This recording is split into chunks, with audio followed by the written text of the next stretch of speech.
Hare Krishna, Krishna Krishna, Hare Rama, Rama Rama, Hare Hare. Just before Sri Ram Navami, which is celebrated this year in just 3 days' time from now, we're more eager to hear and chant about Lord Sri Ramachandra, the Supreme Personality of Godhead. It's natural. It's natural for us to want to glorify the Supreme Lord, and it's very deeply ingrained, or was ingrained, in the Indian culture. Most of the people were illiterate in India and during the British time. Actually, there was a good system of education, but with the British social engineering, they broke it down to a large extent. So many people were illiterate. But in North India, the influence of the Ramcharitmanas, which in North India they refer to that as Ramayana, although actually Ramayana means Valmiki, the version in Sanskrit by Valmiki. Ramcharitmanas is in Avadi, which nowadays would be considered a dialect of Hindi, in medieval Avadi language, which is close enough to Hindi that Hindi-speaking people can, to quite some extent, understand it. So the situation was that people's education was in Ram Leela, in North India, in the Hindi, what we nowadays call the Hindi-speaking belt. And people, although uneducated, unable to read and write, many of them, they could recite so many charpois, they're called, the verses from Ramcharitmanas. They could recite, and full of instruction for various circumstances. How could they recite? Because from childhood, they hear again and again and again. So although living in this world, for persons who are raised in such a culture, for them, Ram is real. Not someone to be remembered just around the time of Ramanavami, or around the time of Dashera or Ram Vijay Mahotsav, but all day, every day. This atmosphere we want to create in our farms, of course, our Krishna-conscious farm communities. Of course, Gauriya Vaishnavas, our tendency is to focus more on Radha Krishna, Gaurnitai, Gaur-Gadadhara, Sri Krishna Chaitanya Prabhu Nityananda, Sri Advaita Gadadhara, Shivasadi, Gaur Bhaktivinoda. That is our tendency. But ideally, we should all be so steeped in knowledge of and thought of, or the Ramayana, Mahabharata, Bhagavatam, that it's just as natural for us as it is people in the modern age to speak about all kinds of nonsense. The recent American election means that Trump was out and Biden is in, but Trump was, like him or dislike him, Trump was such a personality that he had people talking about him a lot. But what benefit, whether you speak for him or against him, there's no benefit in doing so. But by speaking about Rama, Krishna, Gaura, Nrsimha, Vamana,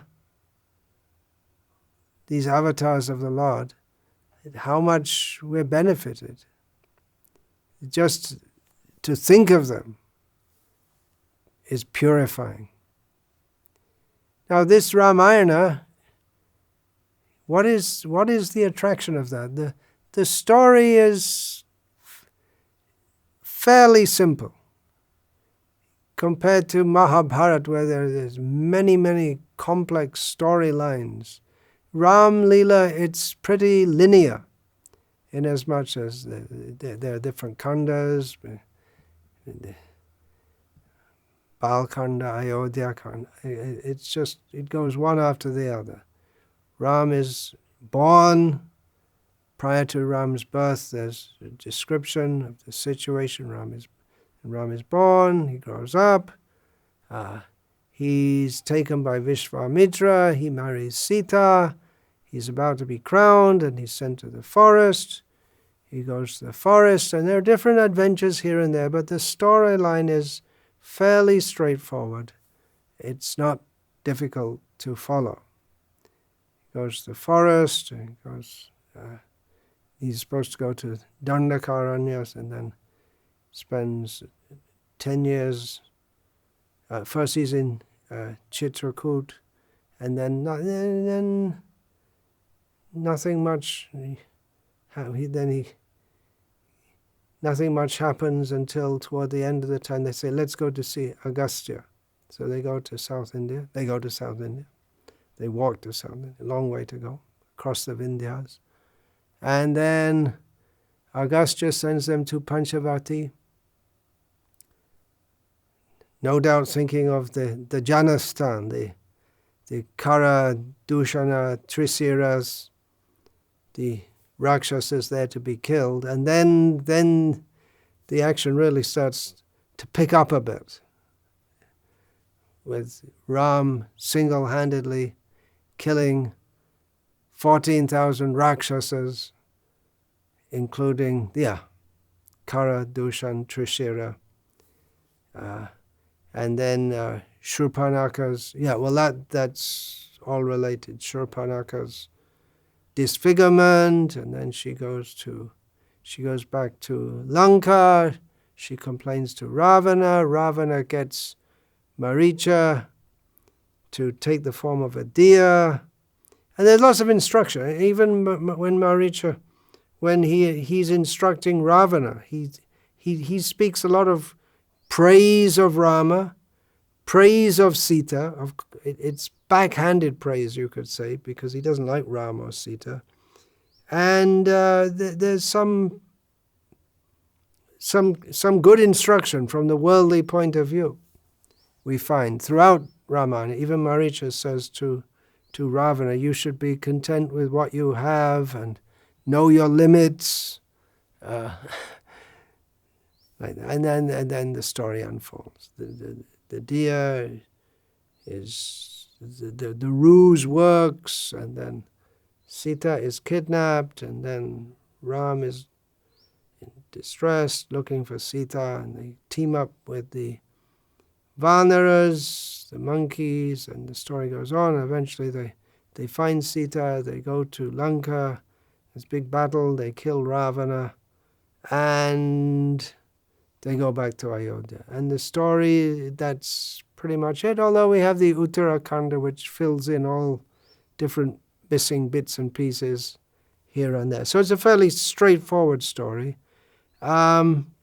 Even completely imaginary stories made up by karmis. I remember reading one. Oh, there are so many which are really quite... Well, that's something which is one characteristic of detective novels, for instance. They have or action novels. They have all kinds of twists and turns and unexpected things happening. It's all quite complex, and you have to be tuned in to understand what's going on.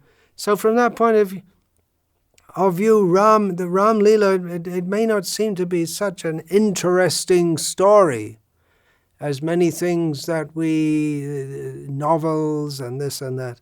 But what is the charm of Ram Leela? Why is it that people like to hear it again and again and again? I'm personally, in this time before Ram Navami, I'm listening to Amoga Leela Prabhu. He took sannyas a few years not Amoga Leela, what is it? Amala Bhakta. Amoga Leela is also a great devotee, disciple of Srila Prabhupada. Listening to his recitation of Ramayana. Although I know the story. In one sense I can say I know, but what is the attraction to hear it again and again and again? Because Ram, Sita Ram, they are the natural objects of love for us. It's just a natural function of the soul to want to hear about Ram. It's not a natural function of the soul to hear about imaginary persons in a novel. It's not a natural function of the soul to hear about the latest lucubrations of speculative scientists or the outbursts of politicians. These are the perverse reflections of the tendency to want to hear about actually great personalities. Even to hear about demigods, that's also very good. And the demigods, Lord Shiva, people like to hear about Lord Shiva also. But because he's a great devotee of the Supreme Lord, therefore it's also relishable to hear about him. And in the Vedic literature, the Puranas, we have so many narrations of demigods and this and that. But really it's Vishnu, the Supreme Lord, his pastimes. And among all his pastimes, there are various avatars. We don't hear much about it's related, but we don't hear much. There's not nearly so much the matter available, subject matter available for us to hear about Matsya, Kurma, Varaha, even Narasimha, there's more. Vamana, there's more than Matsya and Kurma. Parashuram, something is there. But really the two lords, Rama and Krishna, and later Chaitanya Mahaprabhu, there's so much material available. Even the Ramayana, generally people nowadays, they go through abridged versions. But it's good also to go through a full version with commentary. But even the Ramayana we have available in the world at the present time, Valmiki's Ramayana, that's also an abridged version, because the original version is lakhs and lakhs of verses long. But who in Kali Yuga is going to have a lifetime long enough to hear that? Or because we can just like we have 10 years in Ramayana, practically 10 years just summarized briefly, because it was routine life, blissful life. Ram, Sita, and Lakshman living in the forest, but it was just straightforward day to day. They were rising and doing their bathing, doing their religious duties, and so. But in between, there's so many things, little things. It may be what we think little things. Just like in Chaitanya Charitamrita, so many things are recorded, but no doubt many, many more things are not recorded. All blissful, but how much can we catch? How much can we remember? How much can we as conditioned souls appreciate? So these Ramayana, Bhagavad Purana, Srimad Bhagavatam, and Chaitanya Charitamrita, Chaitanya Bhagavat, they're like primers. They're just enticing us. Hear about it. Then we develop a desire. Oh, that's what I want. That's what I really need.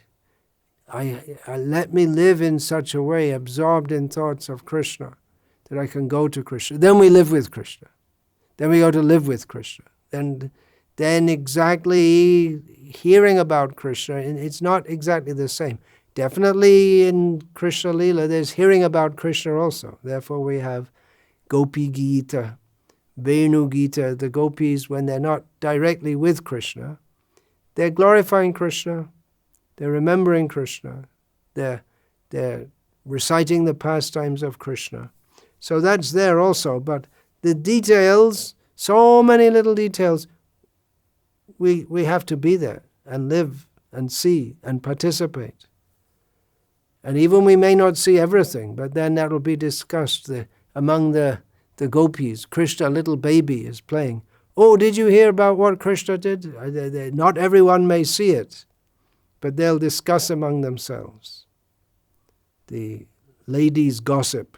In the village women, they gossip. Well, in Vrindavan, the gossip is gossip about Krishna. So that's higher than the big philosophical discussions of the Upanishads. The village ladies are talking about Krishna going in someone's house and pinching a baby and making him cry, higher than discussions of the Upanishads. When we go through all the Upanishads, go beyond, and then we'll gossip about baby Krishna, a little bit grown up, pinching someone else's baby and making him cry. So what is it? What is the attraction of Ramayana? Now we're concentrating on Ramayana. It's Ram, Sita Ram, the personality of Ram, the personality of Sita, the personality of Lakshman, Bharat, Shatrughna, Dasharath, Kaushalya, Sumitra. It's all very attractive. What about Kaikeyi? Not very attractive. Doesn't seem to be very attractive. But Ram would never allow anyone to, especially Lakshman was really critical of her, but Ram would never allow. Even Bharat was very critical, his own mother. You never allow anyone to criticize. So natural love for Ram. And why is there natural love? Because of his qualities. He's naturally lovable. Love means there's some reciprocation. There's one party wants to benefit the other according to their situation. Ram, as the king, wants to benefit the citizens by protecting them, by making all arrangements for them to live peacefully and happily. And the citizens, they want to reciprocate with the king by glorifying him, by paying their taxes duly. But it's more than just an economic arrangement. Even in a kingdom, if there's a good king, people love him. And just a few years ago, the king in Thailand, he died. Now, he was a constitutional monarch. But I was living in Thailand for some time. People loved him because in their eyes, he embodied all that was best about Thai culture, or they felt he's overseeing and protecting us, although actually he wasn't, because it's only a constitutional monarchy, but that feeling is there. Just as a little aside here, the kings in Thailand, they all bear the name Rama, pronounced in Thai, which is, you wouldn't recognize it, but it's Rama, Palam, and then the Palam, Sri Rama. And then the old capital of Thailand is Ayutthaya. The city is still there. It's named after Ayodhya. And very prominent in traditional Thai culture is Ram Kangheng, which is the Thai version of the Ramayana. So yeah, Ram Leela is widely spread all over what we now call Southeast Asia. It was there in Afghanistan, everywhere. It was Mahabharata, the great culture of India. So people they love the king in Thailand, maybe not the present one so much. I don't want to get into that, why, but because they see the quality, what they expect in the ideal king, and then hearing about the ideal king, Rama, and how the citizens, they loved him and he loved the citizens. It's not just doing one's duty. Rama, he is Maryada Purushottam. He comes to establish dharma, what is proper etiquette, what is proper behavior, how to live in this world properly. He insisted on going to the forest to fulfill the order of his father. Aryavachasa yadagad aranyam, as stated in Bhagavatam. On the order of his father, he went to the forest. Why? Because his highest duty is to obey his father. Even though in so many ways it would cause so much distress, but he has to, first thing he has to follow the order of his father. He's very fixed on that lesson he has to give. So his righteousness,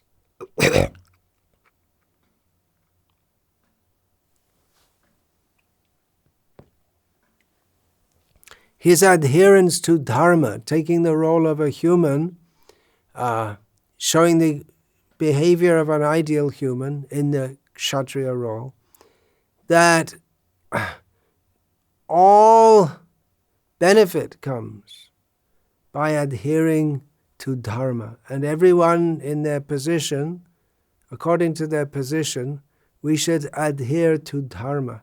Even in the Uttarakhand of Ramayana, there's one of those narrations which get people wondering what's going on. There are a few of them. Why did Rama banish Sita? Why did he allow her to? Why did he not accept her when after killing Ravana and made her go into the fire? And then later when she was pregnant, why did he reject her? And then, although there's no question of Ram actually rejecting Sita. And then another one is the Shudra who was performing austerities, and Ram killed him because he's a Shudra. He's not supposed to perform austerities. That's for Brahmanas and maybe Kshatriyas who have retired from city life, from ruling, but not for Shudras. And Ram killed him because it was upsetting the whole dharma. Nowadays people are very concerned about upsetting the balance of the ecosystem, but there's the dharma system. If there's just like the ecosystem, the air is polluted by so much toxic fumes being discharged into it, and as a result everything becomes imbalanced. The biochemical imbalance which results in hormonal and genetic changes, and species become extinct or threatened, and so many considerations. So in the same way, if dharma is not followed properly, if someone doesn't follow it properly, it can upset the whole balance, and it upsets one person's misdeed can upset for the whole society, for everyone. So the king has to uphold dharma. That is his duty, even by punishing, if necessary, even by severely punishing, if necessary, those who transgress dharma. This is the stern duty of the Kshatriyas. And stern duty of the Kshatriya has to set such an example that even he banishes Sita, just to set the example. So why did he kill the Shudra? Because the Shudra, he wasn't qualified for performing those austerities. Physically he was able to do so, but he didn't have the proper mentality in doing so. And so Rama, he did that. So many of these things are very difficult to understand for people raised in our contemporary supposedly egalitarian society, which there are many misconceptions. Basically, people do not know what the purpose of life is or how to attain it. We should understand this. From Ramayana, ideal life, we can learn. And what's the basis of that? We can learn from Bhagavad Gita. We should follow Ram's example.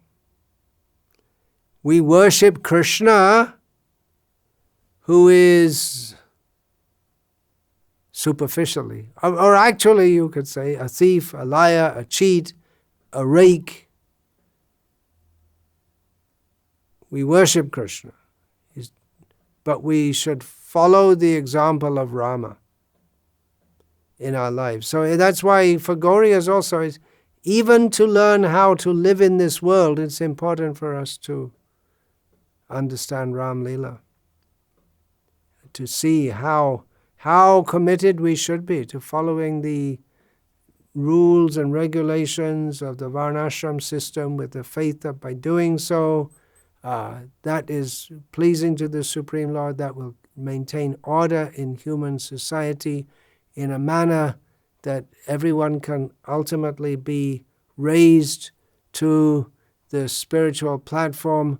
Of course, in Gauriya Vaishnavism, we hear a lot about transcending Varnashram Dharma, but first we should know what it is and follow it. Simply to transgress it, transgression and transcending are not necessarily the same thing. Sinful, generally to transgress Varnashram Dharma is sinful, and it leads to degradation. When one is on a very highly elevated platform, one can transcend it. That is another kind of transgression. But that fulfills the purpose of Varnashram, which is to bring one nistraigunyo bhavarjuna, to bring one beyond the three modes of material nature in which the Varnashram is concerned with. But if one is within the modes of nature and transgresses Varnashram Dharma, then he just sinks down to the lowest tamagun. Varnashram Dharma can be followed at least if one is in Rajoguna, and then comes up to Sattvaguna. And even if one is in the transcendental position, one should generally follow Varnashram Dharma. This we learn. We have to hear Ramayana and understand it, and it needs to be explained to us very much so at the present time. We hear Ram Leela, but for us it may just seem like some kind of fairy story. They call it Hindu mythology. Because it seems so different to our way of life and our way of understanding and thinking at the present time. So it requires to be explained also. And it requires to be explained why we should follow this example and how we can do in our present lives. The modern ridiculously over-complex society,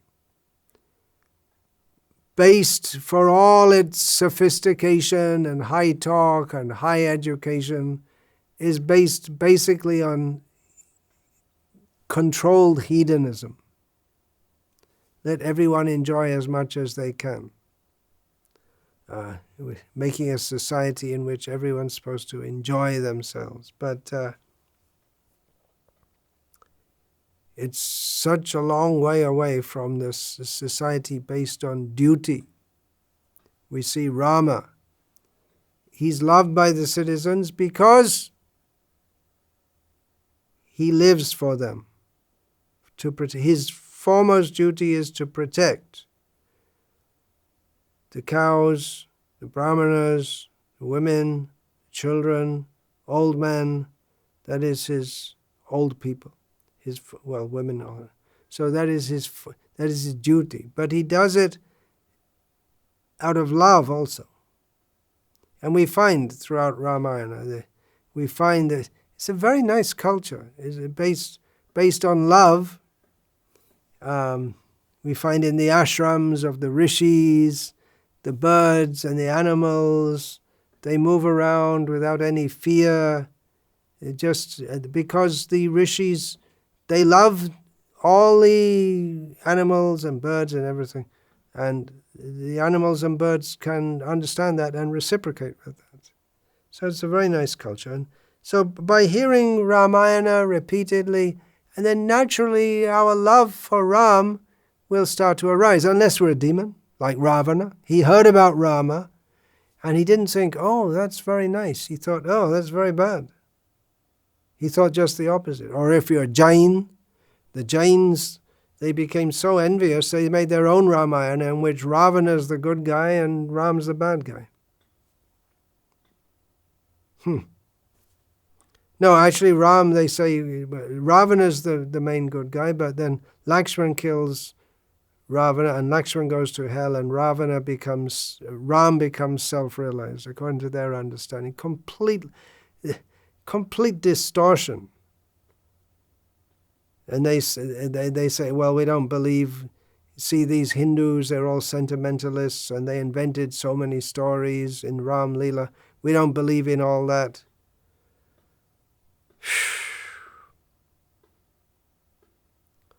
It's a perverse attraction. They're attracted to Ram, but at the same time, they want to denigrate him. They can't. That's the point. They're living in India, where there's everywhere Rama, everywhere people. Naturally, people think of Rama, but they can't avoid Ram, so they just make their own version and twist it all. Nasty. But naturally, if we hear Valmiki Ramayana, that is original. Actually, there's Mula Ramayana, which is lakhs and lakhs of shlokas, but we have in the original for us in this world at the present time today, Ramayana, Valmiki, we have that. And then we have regional editions also. Here I'm in Tamil Nadu, so we have Kamban Ramayana, and Ramcharitmanas, Kritivas Ramayana, in different languages, Oriya, Telugu. It's been retold with embellishments and refurbishments by the writers, but they're all devotees, whether Tulsidas or Kritivas or Kamban, they're devotees, and they may have their divine vision also, and naturally by hearing the people, they develop love, whether you're hearing in Tamil or Telugu, naturally love for Lord Rama will arise. And that's what life is all about. Love, bhakti. Bhakti means love for the Supreme Lord and His love for us. That love, Rama loves Hanuman. He loves Lakshman. He embraces Hanuman. Why does he embrace Hanuman? Because Hanuman has brought news of Sita. He embraces. Why? Because he loves Sita. So this is the most ideal love. Sita and Rama. Most ideal. Sita, Ram, Radha Krishna, Rukmini Krishna, Lakshmi Narayana. Most ideal love. The paragon, the exemplar of love. That if we're going to talk about love, then what is the highest love? Sita Ram. Rama loves Sita. Sita loves Ram. She goes to the forest with him. She cannot stay behind. How can she live without him? But then how can others also live without him? We hear in Gauriya teachings, that's the special contribution of Chaitanya Mahaprabhu to emphasize the feelings of separation of the inhabitants of Vrindavan. When Krishna leaves Vrindavan, or even when he's in Vrindavan and they can't be with him, or even sometimes when they're with him but they're so much in anxiety they think they're not with him. This is really very high level. The love for Krishna in separation. And actually, chronologically, we find even in the Alvars of South India, that feeling is there also. That's expressed in the what is that? Nalaya Devya Prabandham. So they're expressing that I couldn't get him, I couldn't see him, I'm crying, I want to reach him. That feeling was expressed by Chaitanya Mahaprabhu. Of course, it's not exactly a chronological development because Chaitanya Mahaprabhu is eternal, although chronologically he comes after the Alvars of South India. But those feelings expressed in great intensity, and even Chaitanya Mahaprabhu invites everyone to come and join in these pastimes. So we hear, especially in the Gauriya teachings about love in separation, but definitely it was there in Ayodhya. We hear so much about Ram and Sita and Lakshman in the forest. But what was Bharat thinking when he was back just outside Ayodhya in Nandagram? And then what about all the inhabitants of Ayodhya when Bharat came back to Ayodhya after he was called urgently back, after Ram had gone to the forest and Dasharath had passed away? And he immediately saw there's something wrong with the city. Why are people not moving around happily? Why does everything look, everyone, you don't hardly see anyone, everything looks sad. Ayodhya means all happiness, especially after Ram was born. He understood there's something wrong. What's wrong? Ram has gone to the forest. And they lived in separation for so many years in the forest. Not in the forest. They're in the city, but for them, it was Ayodhya had become a place of suffering. They only lived in hope Ram is coming back, but that wasn't sure also. They presumed after 14 years he's supposed to come back, but who knows what can happen in the forest at any time. Of course, it's not expected that Ram can be overcome by any calamity, but it wasn't known to the inhabitants of Ayodhya how powerful Ram was. He had killed Subahu, Tartaka, and shot Maricha. All the way from North India, way out into the sea. As a boy he'd done that, but his great exploits as a fighter, this became apparent first of all when he killed the 14,000 Rakshasas in Janistan. That was his first really big military feat. But the people in Ayodhya, they didn't know anything about that. They didn't know he's coming back or not coming back, and because they think of him as a man, human. So in the forest, anytime you can get bitten by a snake, there are tigers and lions and bears and elephants and all kinds of wild boars. There are all kinds of dangerous animals. So it wasn't sure he was going to come back at all. So they were hoping, living in separation. Sita went to the forest with Rama, but what happened to the girls who were with her? They were so happy. We don't even hear about them, but so many girls, they came when a princess comes from she goes from one city to another when she's married. She goes from her father's city to her husband's city. And then the girls who have been raised with her up to that age, her maidservants, who also are just like friends, they go with her to continue serving her. And then when she came to Ayodhya, from the Ayodhya side, she'd also get more maidservants, so many maidservants. And they, in the inner apartments, they spend a lot of time in the inner apartments. They're not out in the city like the men.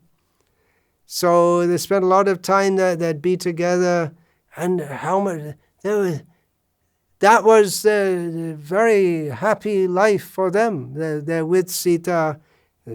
They're bathing her, helping her dress, arranging her hair, painting her feet with altar, and at the same time dressing her very nicely for Rama. They're all in love with Rama in a different way. They're all in love with Rama, they're all in love with Sita, and the perfection of their life, they're living with this goddess, Sita Devi, and just making everything nice for her so she can be pleasing to Rama, assisting her in that. Very, very happy with it. All of a sudden she's gone. And what do? What is left for them to do? Their whole life is service to Sita. And they've nothing to do. Just lamentation. That's all. We don't even hear about this. But it's, what is that love that they have? Why, what is so special? Actually, the Ramayana, it's the story of Lord Rama, right? It's Ramayana. But actually, even in the Ramayana itself, we find it's a story. Actually, the central figure is Sita. It's about Sita. And we find in the Sri Vaishnava Sampradaya, they emphasize Lakshmi more than Sita more than Rama. Why is Rama great? Because of Sita. Why is Narayan great? Because of Lakshmi. The people, they tend to get it around the you can say the inner core, the esoteric Vaishnavas. They say, yeah, Narayan is supreme. Yes, who's supreme? Shiva. No, Narayan is supreme. But then, actually, when you get into it more, you get into it deeper, we find out who is supreme. Yeah, Sita. She must be. Otherwise, Rama becomes like a madman in separation from her. And she's also feeling distress. He's the Supreme Lord, but he's so much in love with her. So again, it comes to the question, who's supreme, Sita or Rama? Lakshmi or Narayana? Yeah, Narayan supreme. Right, Narayan supreme. Angani yasya sakalendriya vritti manti pashanti panti kalayanti chirang jaganti. He can do the functions of his body he can do. With any part of his body, he can do anything. So he produces Brahma from his navel. He doesn't need generally, if a man wants to create a son, generally, always, if a man wants to create a son, he has to have a female. But Narayana does it. So he's superior to Lakshmi. Yeah, okay. All right, that's one perspective. But the more internal perspective is that Sita, who is this goddess? And even the devotees, they describe the beauty of Sita, the beauty of Radha, and even they'll describe her breasts are so nice, her hips are so nice.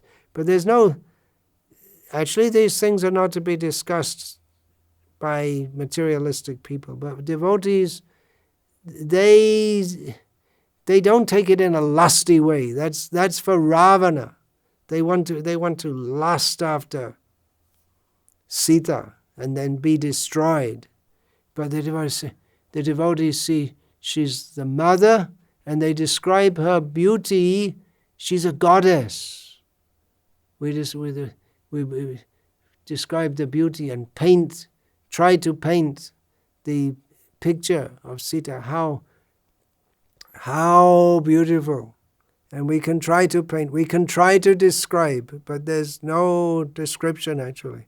But that's appreciating her beauty as mother and how she is appreciated by Rama, and even Rama's appreciation for her beauty, it's not the appreciation of a man in this world for the beauty of a beautiful woman of this world. That's called lust. But the experience, the rasa of prem, there's appreciation of the beauty. But in our contaminated consciousness, we cannot understand what Rama feels upon seeing the beauty of Sita. It's not a lusty, it's not mundane lusty, it's prem. It's definitely there's appreciation, and the maidservants of Sita are making her, they're washing her and combing her hair, putting braids in her hair, all these things, to make her beautiful. She's already beautiful, but just to make her appearance just so nice that Rama will be so appreciative. So the Rama, he appreciates her beauty. He's attracted by her beauty, but not in a lusty way. But Ravana, he only sees the reflection, Maya Sita. And even that Sita, she's in captivity under Ravana. And she's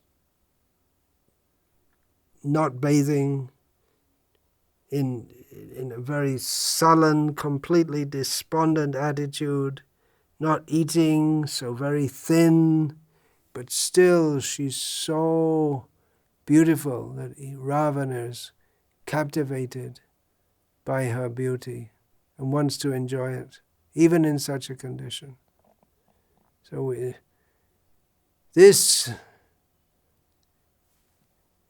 is a feature, the goddess, so beautiful. The goddesses, they're so beautiful. Even the mundane goddesses.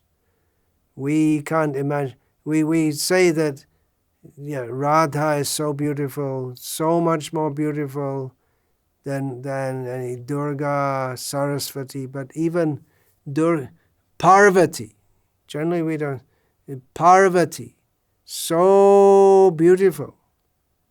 Saraswati, so beautiful. They're beautiful above. And again, they're mothers. We appreciate their beauty, but it's not in the mood of wanting to enjoy, but just appreciation. So beautiful. Then we have Lalita Sahasranam, then 1,000 names of the goddess, Devi, Durga, Parvati. Yeah. So this is on a just a higher level. This can be appreciated with the love that we get from hearing. Naturally, we imbibe the loving feelings. If we hear from devotees, if we hear from Mayavadis, then we'll get a kind of love mixed with envy. It's not really love at all. It's an appearance of love. But if we hear from devotees about the pastimes of Radha Krishna, Rukmini Krishna, Sita Ram, then naturally that love will arise. And then when we hear the descriptions of Sita's beauty, we won't become like Ravana and want to enjoy. We'll just appreciate, so beautiful she is. That is for Ram to enjoy. Just like when Sita was delivered, then the Ravana was killed, the battle was over, and then the monkeys, they were there, Rama was there, Lakshmana was there, Vibhishana was there,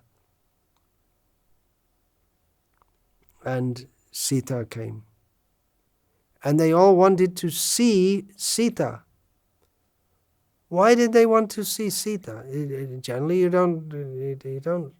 A cultured person doesn't look at someone else's wife, but they wanted to see, who is this?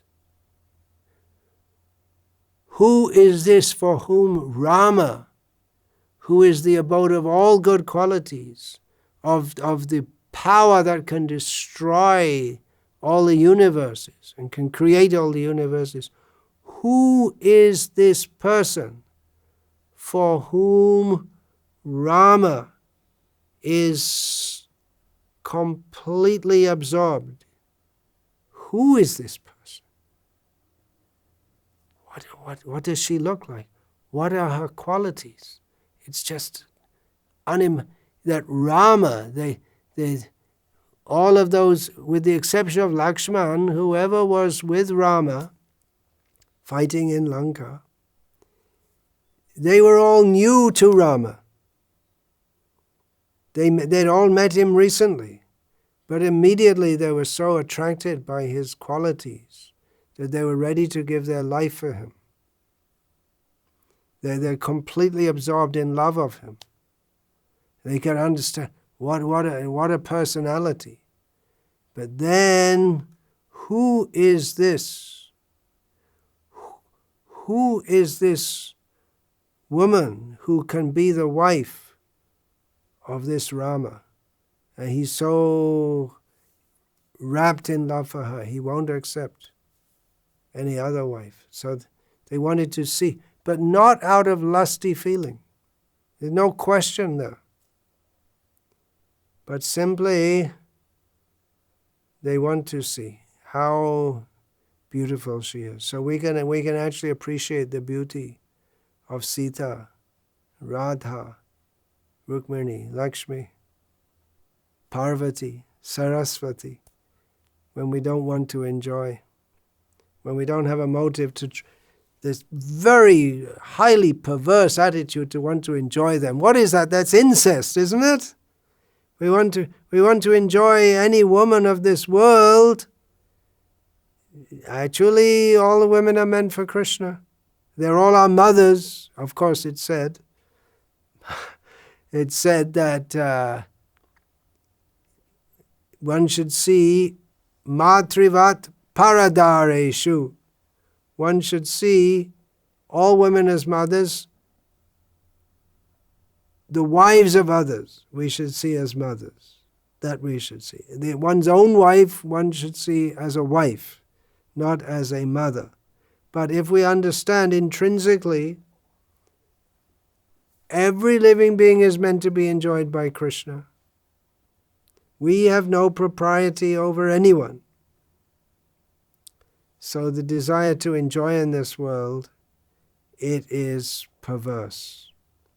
And when we fully overcome that desire, then we become actually eligible to appreciate the beauty of Sita and the beauty of Rama and the beauty of their love for each other. Eligible means we can begin to enter the understanding. Or even in our conditioned state, if we start to hear with faith, Shraddhanvita,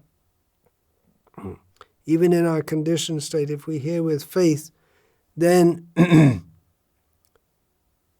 the purification takes place. We hear from devotees and we don't think of Sita as some object of our enjoyment. If we hear from devotees from the beginning, we understand she is the object of Rama's enjoyment and Rama's love. And of course, it's not just her beauty. It's Rama, his qualities, Sita's qualities, all their qualities. Beauty is immediately apparent to the eye, but that's described. That's at the very beginning of Ramayana. Who is that person in the world at the present time who has all good qualities? And his description of Rama and everything, his voice, his attitude, his humility, his gravity, he's ideal. And then who can be his wife? Is Sita Devi. There's a narration. I got it here. Narration, of Sita Devi, the compassion, the female compassion, the female quality of compassion. That the battle is over, Ravana is killed, Hanuman is sent to bring the news to Sita and bring her into the presence of Rama. Hanuman's already seen her. He knows where she is, who she is. So he goes. And then Sita is always guarded in the Ashok Grove by Rakshasis who've been tormenting her on the order of Ravana, threatening her, if you don't submit to Ravana, we'll eat you for breakfast. And they're quite capable of doing that. Tormenting her, to try to goad her into submitting to Ravana. Hideous in appearance. Only the very sinful people will be born in such a situation with such a mentality. So Hanuman said, okay, it's all over. The battle's over. The Rakshasas are defeated. So you just give the word and I'll kill all these Rakshasas who have been tormenting you. It'd be... Killing women isn't generally wanted, but these women, it'll be a great pleasure, Hanuman said.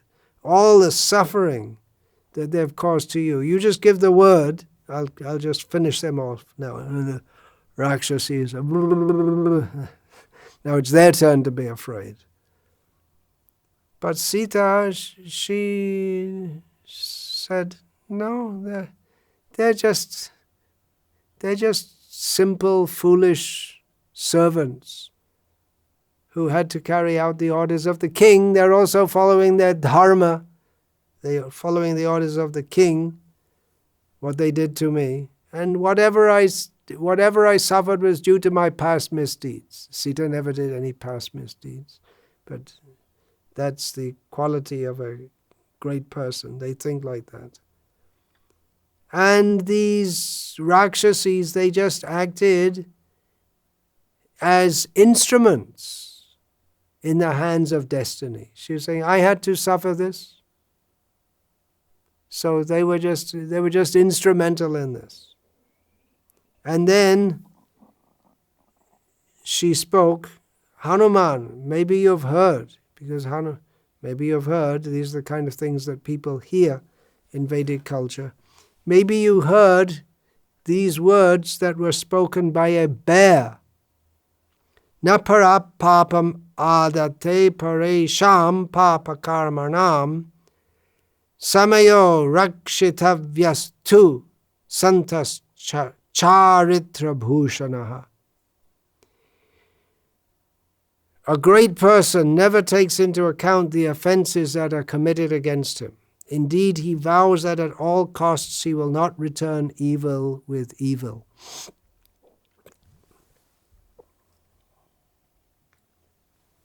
So Sita Devi says these words were spoken by a bear, and it's not elaborated on in Valmiki Ramayana, because Sita presumes that Hanuman knows what she's talking about, and the hearers in general, they're expected to know what it's all about.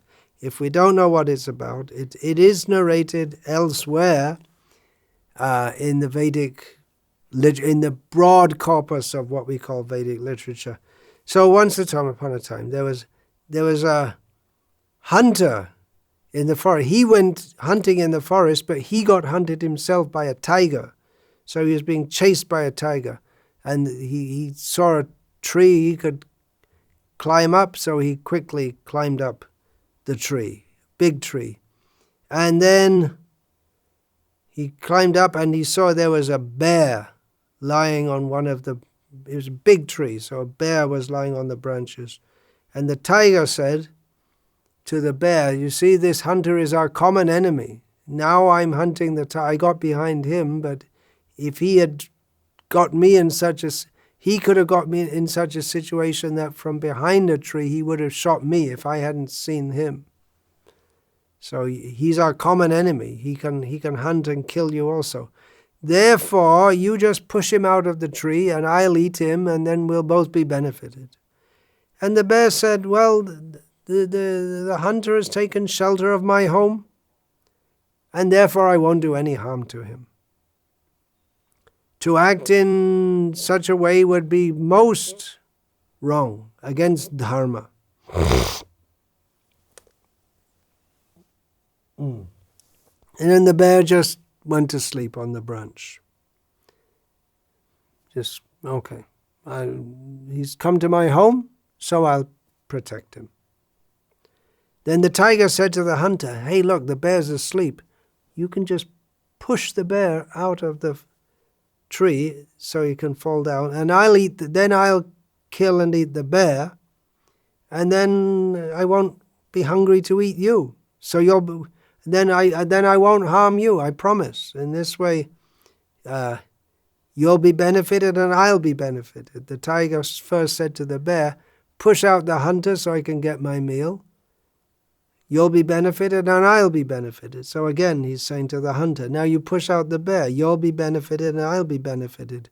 So the hunter thought, yeah, that makes sense because, I'll be safe, right, from the tiger. So, okay, I'll push. So he pushed the bear while the bear was sleeping. But as the bear was falling out of the tree, he caught hold of a branch and saved himself. Then the tiger said to the bear, look, now you were so good to the hunter, but the hunter tried to kill you, so now you should retaliate by pushing him out of the tree. You don't know what he's going to do next. You push him out of the tree now. And though the tiger appealed again and again to the bear to do so, the bear said, a great person never takes into account the sins of those who have offended him. Instead, at all costs, he keeps his vow to never return evil for evil, because he knows that good conduct is the ornament of saintly people. Santa Charitra Bhushanam. This story was told, well, it was alluded to by Sita Devi. And that, you see, her personality, she's so good. She's so good. And therefore we are it's a natural attraction. We may not, when we first hear Ramayana, we may think it was a nice story, which it is. Interesting story, which it is. But as we hear again and again, we start to see more and more what is the love of Rama and Sita for each other, for all living beings. How Ram is the paragon of virtuousness. And just naturally, it's a natural relationship that we develop love for these divine personalities. And in this, because Ram comes to teach how to live in this world, then it's then we should start to behave like that ourselves. It can be very hard in this Kali Yuga, especially. People are very hostile to each other. But forgiveness is good. But then Ram also taught by his behavior that certain people, they should be punished. They shouldn't be forgiven. Those who are not going to change their character. If Ravana had come like Vibhishana and surrendered to Rama, then it wouldn't have been such an interesting story. But Rama would have accepted him. But Ravana, his character was so bad. He wouldn't. He was told again and again and again, don't pick a quarrel with Rama. Don't do it. Maricha first told him, and then even definitely Vibhishana told him. Mandodari told him, his foremost wife. Even Kumbhakarna told him. He wouldn't listen. He was so overcome by lust. Lust, a very intelligent person, but his intelligence was overcome by lust. So there's so many lessons to learn from Ramayana. It's not just some story. Not just some story. It is a story, but so many things to be learned. And ultimately, learned, yes, how to live in this world, we can learn, but also the imbibing by hearing about the great qualities of Sita and Ram, and Hanuman, and Lakshman, and Bharat, and Shatrughna, and Dasharath, hearing about their qualities, and so many others also, then we develop a desire to be like that, and we learn how to be like that. It's such a great boon. This should be the education. We in history class, what did I learn about? Some of the names I remember. Pitt the Elder, Pitt the Younger, Disraeli, the Corn Laws, Queen Victoria. In history class, we had to study some segment of British history. And it could have been hearing about Rama and actually improving our character and something for our eternal benefit instead of diverting our attention to these ephemeral things. So let us hear, let us always hear, go on hearing the pastimes of the Supreme Lord, the names, the forms, the qualities, the pastimes, and become purified and go there. What do we want to remain? Why do we want to stay in this material world? Become a Rakshasa, that's all. The material world means we're living like Rakshasas. We should be devotees and go to Krishna in the spiritual world, live with him eternally. We have to choose. Do we want to be like Lakshman, Hanuman, serving Rama?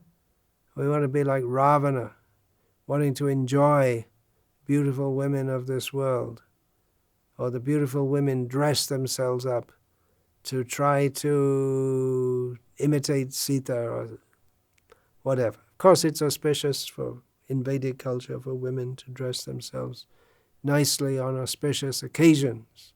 But if they do so within the ambit of Vedic culture, that's all very good. But if they do so for the purpose of grossly attracting men, that's very bad. And that's all that, because there's no Vedic culture nowadays. All that's left is this Rakshasa culture.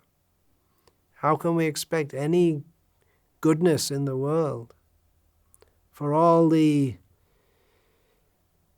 Black Lives Matter and equal rights and save the whale, people for ethical treatment of animals, people have some idea we should try to make things good, but they don't know the basis for trying to make things good. So all their endeavors end in disaster. So real education we should give. Gita, Bhagavatam, Ramayana, this is real education. Hare Krishna. All glories to Srila Prabhupada, who's introduced us to all of this and who himself is the exemplar of divine spiritual love. All glories to his divine grace, Srila Prabhupada. Vancha kalpa tarubhyascha kripa sindhubhya patitanam pavanebhyo Vaishnavebhyo Namo Namaha. Dante Nidhaya Churnakang Padaya Nipatya Kritvacha Kakushataveta Bravime He Sadhava Sakala Eva Vihaya Durad Goranga Chandra Charne Kuruta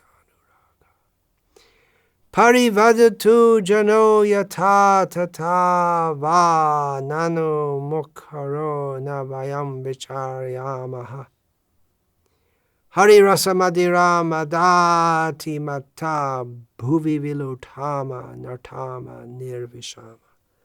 Hare Krishna, Krishna Krishna, Hare Rama, Rama Rama, Hare Hare.